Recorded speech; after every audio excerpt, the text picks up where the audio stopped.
شروع اللہ کے نام سے جو بڑا مہربان نہایت رحم فرمانے والا ہے۔ منصور نے ابو وائل شقیق بن سلمہ سے، انہوں نے حضرت عبداللہ بن مسعود رضی اللہ عنہ سے روایت کی، انہوں نے کہا رسول اللہ صلی اللہ علیہ وسلم نے فرمایا، کسی بھی انسان کے لیے انتہائی نازیبا بات ہے کہ وہ کہے میں فلاں آیت بھول گیا ہوں، بلکہ وہ بھلوا دیا گیا ہے۔ قرآن کو یاد کرتے رہو، کیونکہ وہ لوگوں کے سینوں سے دور بھاگنے میں رسیوں سمیت بھاگ جانے والے اونٹوں سے بھی بڑھ کر ہے۔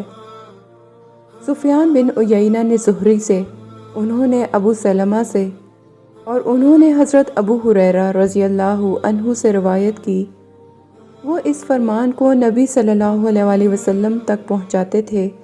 آپ صلی اللہ علیہ وسلم نے فرمایا، اللہ تعالیٰ نے کبھی کسی چیز پر اس قدر کان نہیں دھرا، یعنی اس قدر توجہ سے نہیں سنا، جتنا کسی خوش آواز نبی کی آواز پر کان دھرا جس نے خوش الحانی سے قرات کی۔